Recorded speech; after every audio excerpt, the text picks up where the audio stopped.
सदा सत्स्वरूपं चिदानन्दकन्दं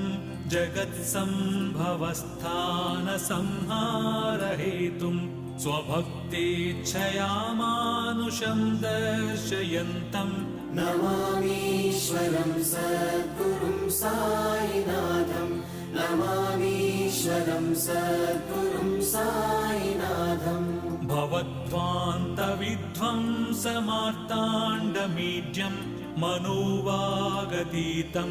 मुनिर्ध्यानगम्यं जगद्व्यापकं निर्मलं निर्गुणं त्वां नमामीश्वरं सद्गुरुं साईनाथं नमामीश्वरं सद्गुरुं साईनाथम् भवाम्बोधिमग्नार्दितानां जनानां स्वपादाश्रितानां